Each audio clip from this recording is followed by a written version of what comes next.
start this with a small video we guys have made. No, you won't. We are launching our Happy Teas, an organic collection by Cottonworld. And here's the video for you.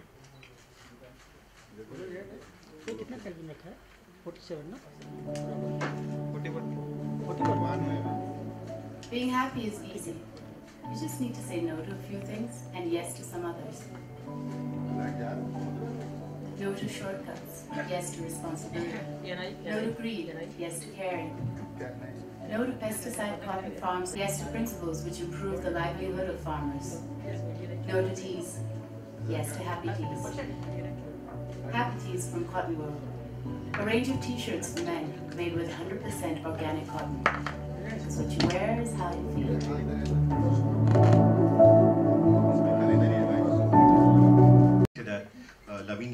He's one of the founders of Cottonworld, and Kalki here, that you direct these questions regarding Cottonworld and the Happy Teas. Just a humble request. Thank you. So I would like Laveen to speak a bit about what the Happy Teas are, what Cottonworld is, followed by Kalki talking about that. Just a second. Yeah. Laveen Lekraj. Okay. Hi, good afternoon everyone. Basically, Cottonworld has been a brand that's been around for 30 years. We've been totally dedicated to making garments out of high quality natural fibers. So everything you see in the store is absolutely made out of a natural fiber. What we're trying to do is take a pledge that by the year 2030, we want to be as sustainable as possible.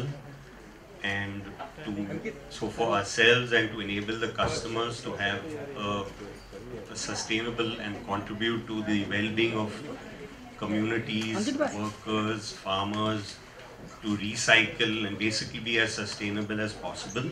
And Happy Teas is the first initiative in this whole exercise. So all the Happy Teas are basically made out of natural, organically sourced cotton. And we've tied up with an NGO called Chetna Vikas, where proceeds from these are going to go to this organization who's working with over 120 villages in Wardha, and they're probably helping 20,000 people. So they basically are trying to make them, move into organic farming. And also, I mean, we went and saw them. We did the shoot over there, and it's a wonderful experience. They actually, when they use the GMO cotton, they are using pesticides and not able to grow food for themselves on the farms. So they're actually teaching them how to move to organic farming, and they actually grow their own food. So there's no pesticide, water is being conserved, the soil gets more fertile. So they're doing a great job. So proceeds from all these t-shirts will go to them. So that's what the initiative is about, and that's what we are launching today.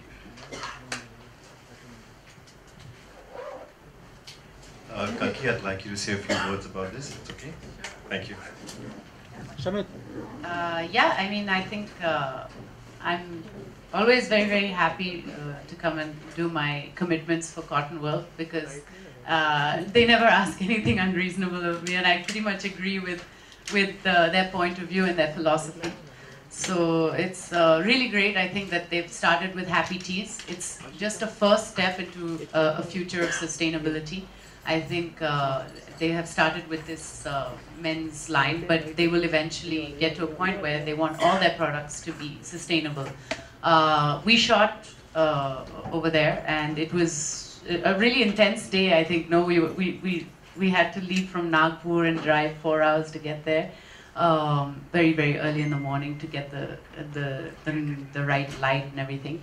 But the farmers were amazing, very shy. Extremely shy to be shooting, so we had to get them to talk to us a little bit, and just be a bit relaxed. Uncle, I was giving him a massage because he just was like he didn't know what to do in front of the camera.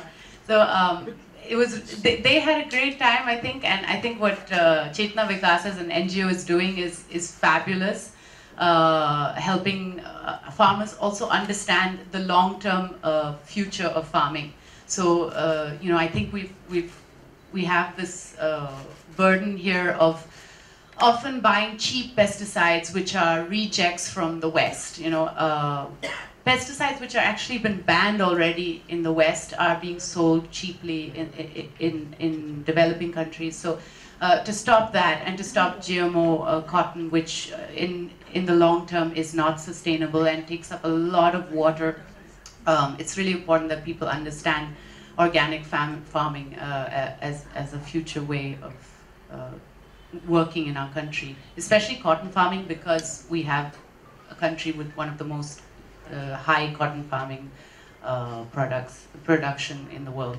So yeah, all this is wonderful. It's small steps, but I think that everything in life that's worth it happens through small steps. So really glad to be part of it. Thank you so much, Kalki. If you guys have any questions for Laveen and Kalki, now would be the time. Good to see you, Kalki. You know, what is the first stage in the movement Cottonworld approach you for this initiative? It's a fantastic initiative, especially for the farmers. We'll be shooting this campaign for them. I mean, I was thrilled. I said yes.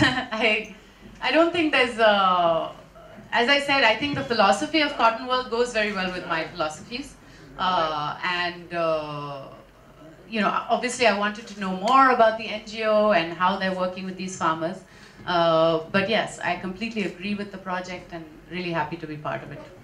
Okay, Kalki was always there in your mind. You want Kalki to be a part of it, and yeah, basically I think Kalki is the perfect fit because she kind of is very vocal about what she believes in, and we've been a brand like that for 30 years. We've been very, you know, sure that we only want to do natural fabrics and nothing else. So it's always been, I mean, it was a perfect fit for us. Also, now we know each other because we've been working together for more than a year. Yeah, so, you know, we have regular interactions.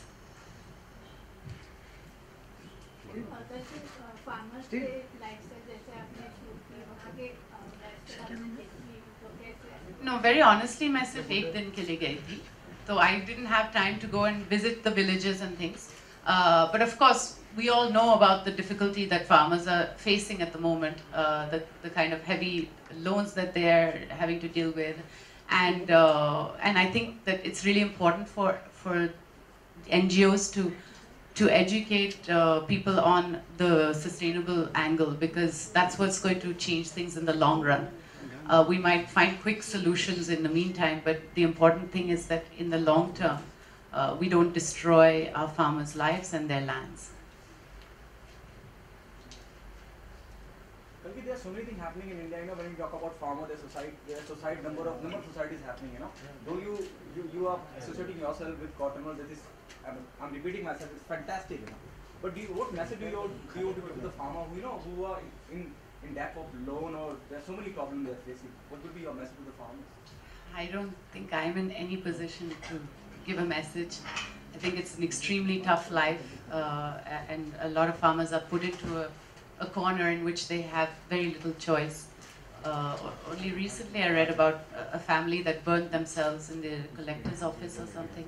So yeah, I just hope that all of us can take, I think it's about each one of us. We shouldn't be telling farmers what to do. We should be doing something. Each of us has a responsibility in the things that we buy, in the things that we choose to consume.